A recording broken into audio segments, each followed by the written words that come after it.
주요 말씀 기도회 2025년 1월 15일 새로운 교재입니다. 한국교회 트렌드 2025라고 하는 교재를 가지고 새로운 공부를 하겠습니다. 트렌드라는 말이 흐름, 물결 이런 뜻이겠죠. 한국교회가 어떤 흐름을 가지고 2025년 새로운 물결로 2025년을 맞이하는지 연구하자는 것이죠. 그런데 이런 공부가 중요한 것은 우리가 지난주까지는 1세기 교회 이야기를 우리가 공부하며 1세기의 그 그리스도인들의 모습, 교회의 모습을 살펴봤습니다.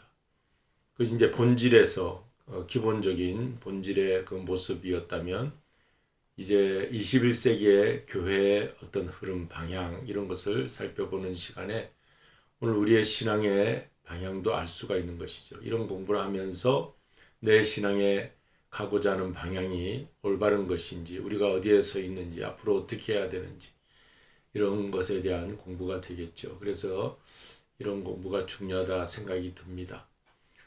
오늘은 서문 들어가는 걸 인트로덕션이 되겠습니다. 모든 공부에 있어서 제일 처음 시간이 서문의 시간입니다. 인트로덕션. 자, 그래서 한국교회 2025년에는 10가지 트렌드 흐름이 있다는 것이에요. 그래서 우리가 이제 그 10가지를 한번 살펴보겠어요. 그리고 다음 주부터는 이제 1번, 1과, 그 다음 주 2과 하는 식으로 해서 공부해 나갑니다. 어떤 공부를 앞으로 하게 될 것이냐면은 이런 이제 제목 정도만 그리고 간단한 내용만 오늘 살펴보는 시간인데 유반젤리즘이라는 일과 그 전도라는 말이 이반젤리즘이에요. 이반젤리즘 여기 그 유튜브 이반젤리즘이라고 그럴 때 이 이반젤리즘이 전도라는 영어 단어입니다. 그리고 이제 요즘은 유튜브로 전도를 한다 해서 유튜브 이반젤리즘 줄여서 유반젤리즘 이런 신조어가 만들어졌습니다. 코로나 팬데믹을 지나면서 사람들의 유튜브 사용량이 아주 폭발적으로 증가를 했어요. 그래서 이러한 그 유튜브와 같은 미디어의 영향력이 기존 현장 대면 예배를 능가하고 있습니다. 그리고 목회자의 설교, 교회에 나와서 목회자의 설교를 듣는 그런 시간보다 유튜브를 통해서 자기가 선호하는 목사님들 찾아서 설교 듣는 시간이 아주 증가하게 되었다는 것입니다. 그래서 이런 현상을 유튜브 에반젤리즘에서 유반젤리즘이라는 새로운 신조어가 만들어졌다는 거예요. 그 다음에 우리 두 번째 이과에서 공부할 것은 오소프락시, 그 영어 단어에 orthodox라는 게 있는데 그건 정통이란 뜻이고 프락시라는 말은 practice라고 하는 실천이란 말입니다. 정통적인 실천, 올바른 행동, 직진하는 실천 이런 orthopraxy라는 영어 단어인데 양극화, 신앙의 양극화 이렇게 이제 해석을 하게 되는데요. 오소프락시 이과에서는 교회 규모가 지금 양극화되어 있다는 겁니다. 대형 교회로 이렇게 나가는 그런 극단이 있는가 하면 규모의 카페 교회와 같이 소그룹 모임이 있다는 것입니다. 무엇이 옳고 그르다는 것은 아니죠. 틀렸다는 것은 아니겠죠. 이러한 현상 속에서 신앙이 아주 약화되고 신앙을 포기하는 한 경우가 있는가 하면 더 깊이 있는 신앙을 추구하는 그런 경우가 있다는 거예요. 이제 그런 내용을 이과에서는 공부하게 될 것 같습니다. 제가 한국에 이번 1월 달에 지난 그 1년 전이죠. 한국을 방문하고 돌아올 때 보니까 도심에 카페들이 많이 생겼고 그 카페 안에 교회가 생겼어요. 그래서 주일날에는 그 영업을 하지 않고 교회를 하고 평일날에 카페 영업을 하고 교회가 이제 빌딩으로 되어 있으면 7층짜리 이렇게 빌딩 교회 맨 밑에는 도로에 지나가면서 카페가 되어 있어요.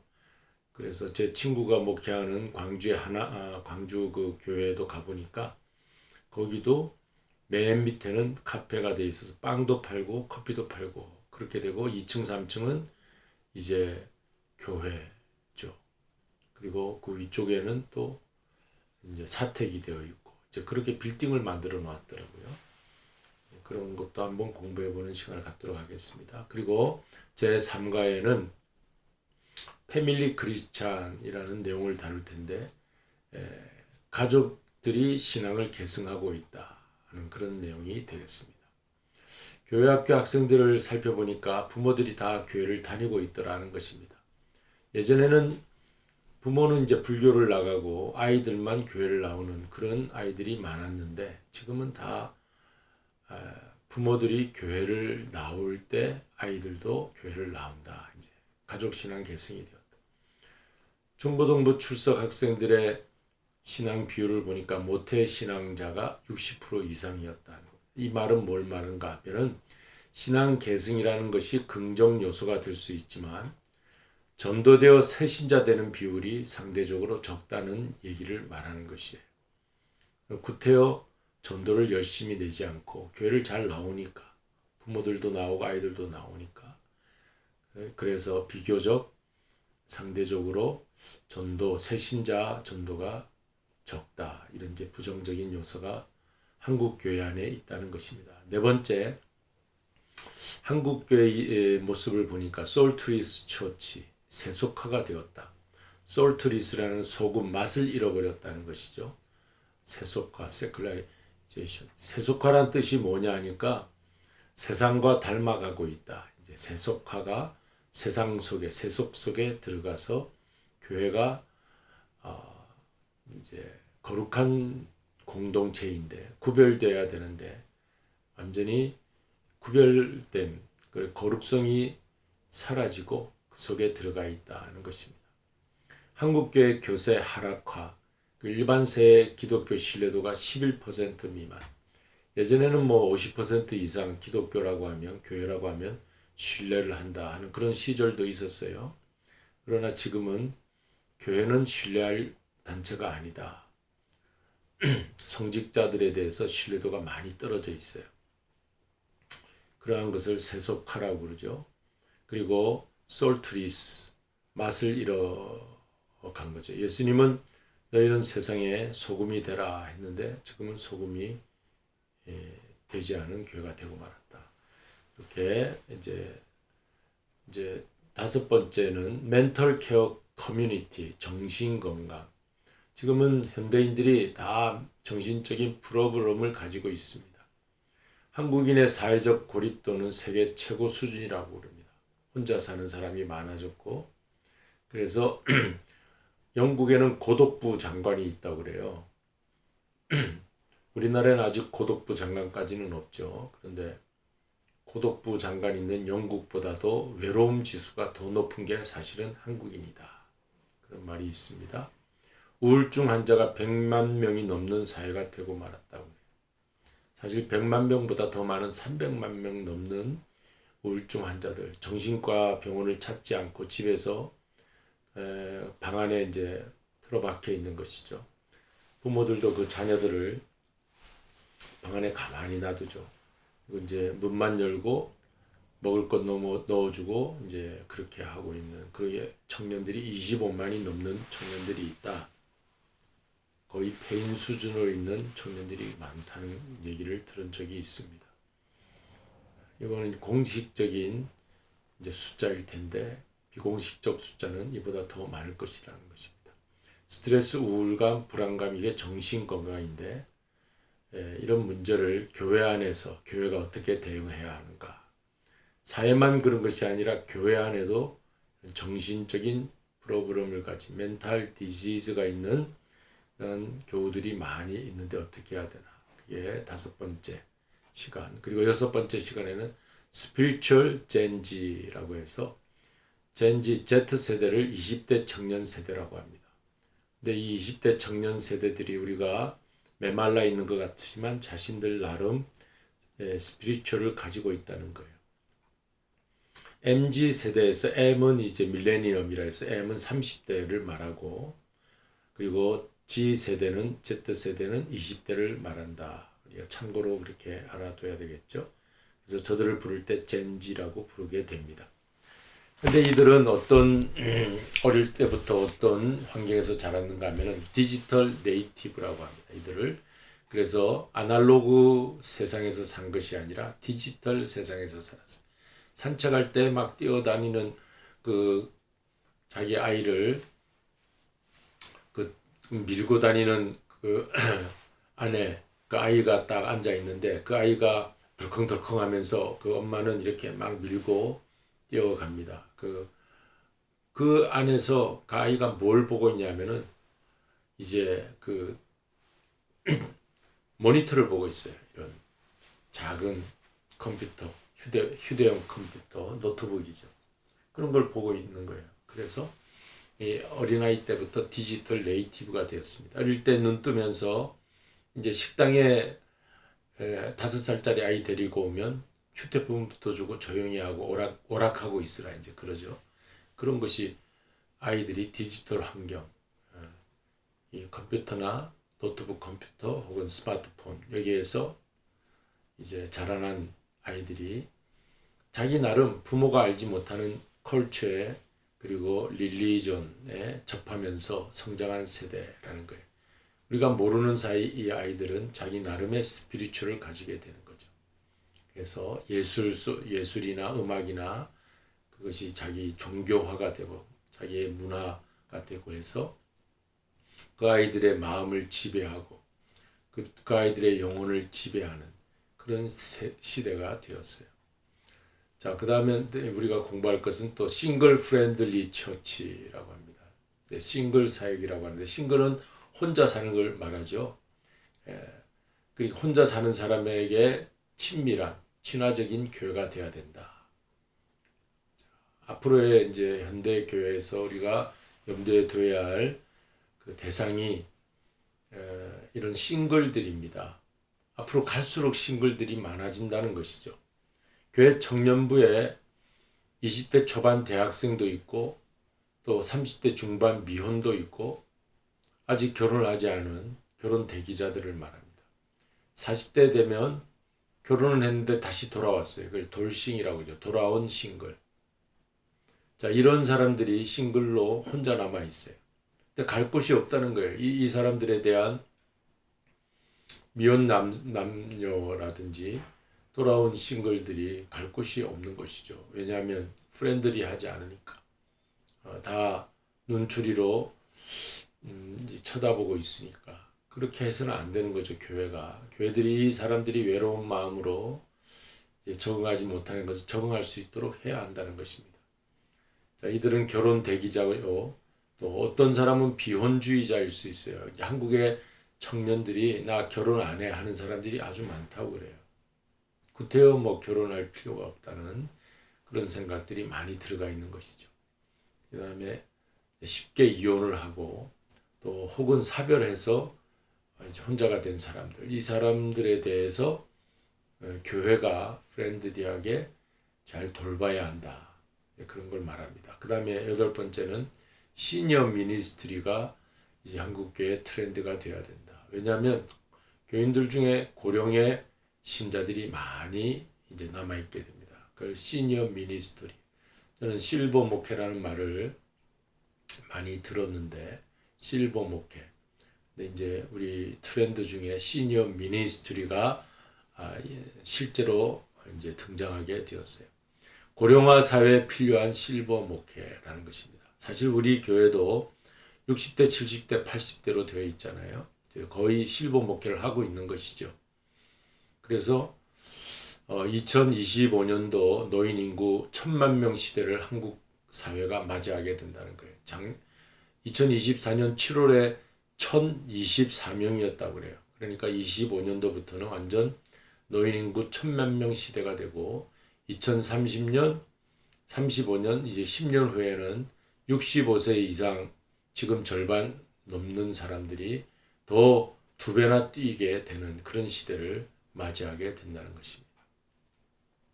그래서 교회의 고령화 속도가 일반 사회보다 더 빠르다.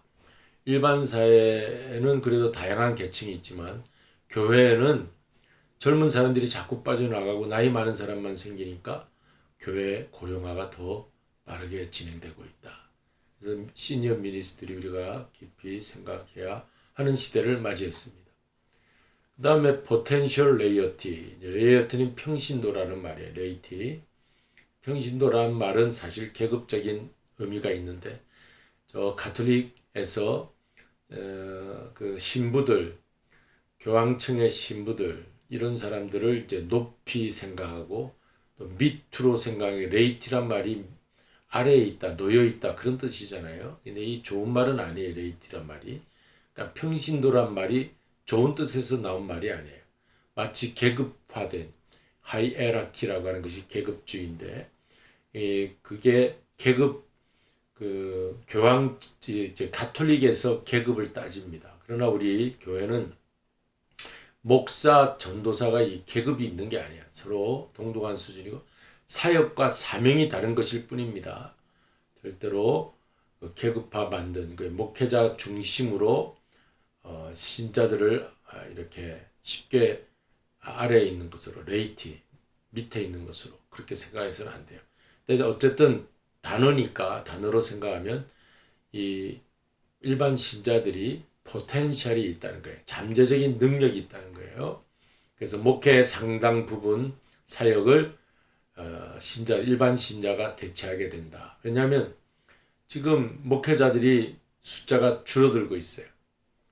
부교역자 구하려면은요, 지금 교회들마다 부교역자 구하기 힘들대요.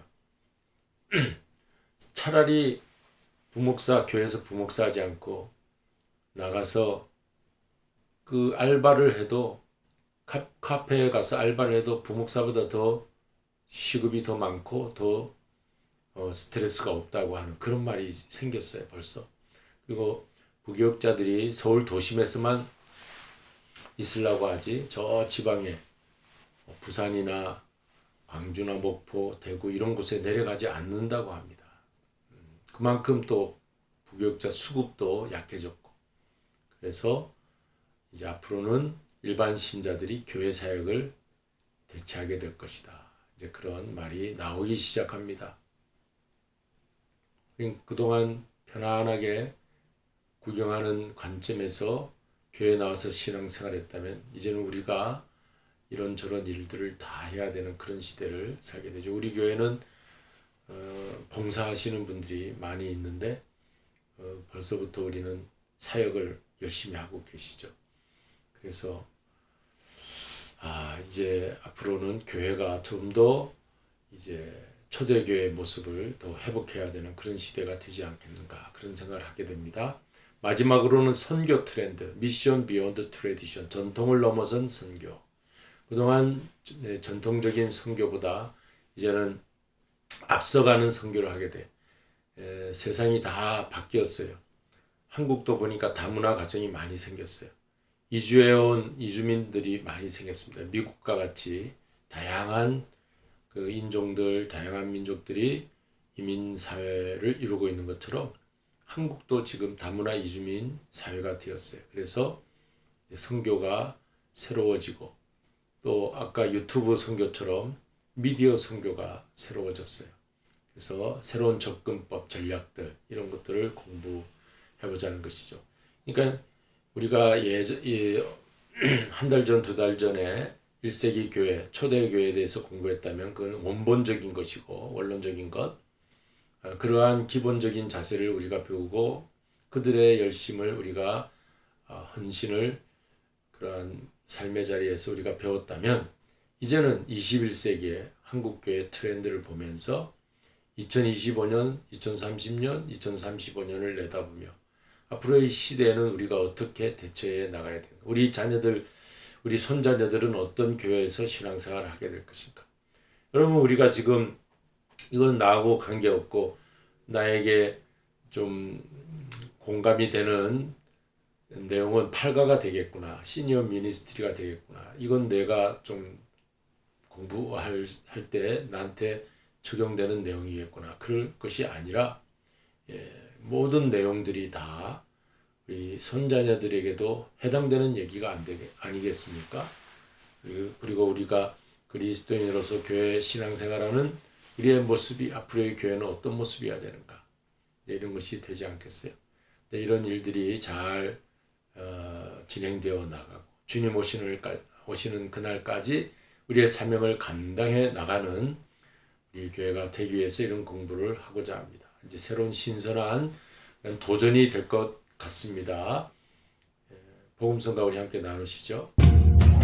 세상은 들리고 사람들은 변하여도 나는 주를 섬기리.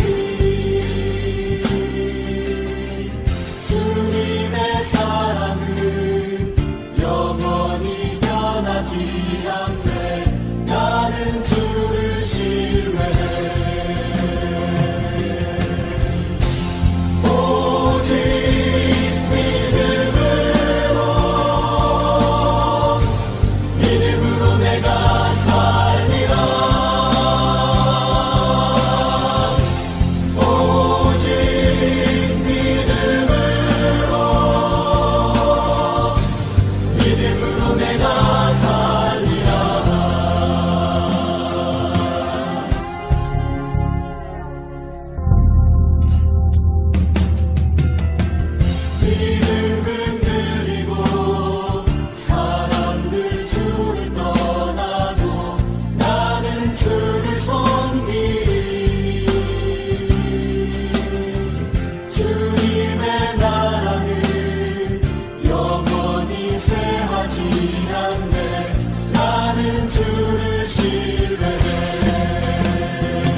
우리 이제 기도하시겠습니다. 주님, 세상 흔들리고 어지러운 그리고 앞으로 어떻게 될지 모르는 세상이 오겠지만 그러나 우리 믿음은 변치 않고 우리의 복음은 바뀌지 않을 줄로 믿습니다. 예수님 오시는 그날 아름답고 놀라운 축복의 메시아 나라에 들어갈 걸 기약하며 우리는 믿음 위에 굳게 서게 하여 주시옵시고 복음을 붙들고 또 복음을 아직 받지 못한 사람에게 전하는 이 일에 사명 감당할 수 있게 하여 주시옵소서. 예수님의 이름으로 기도하옵나이다. 하늘에 계신 우리 아버지여, 이름이 거룩히 여김을 받으시오며 나라에 임하옵시며 뜻이 하늘에서 이룬 것 같이 땅에서도 이루어지이다. 오늘날 우리에게 일용할 양식을 주옵시고 우리가 우리에게 죄 지은 자를 사하여 준 것 같이 우리 죄를 사하여 주옵시고 우리를 시험에 들게 하지 마옵시며 다만 하게 쏘옵소서. 내게 나라와 권세와 영광이 아버지께 영원히 싸움나이다. 아멘.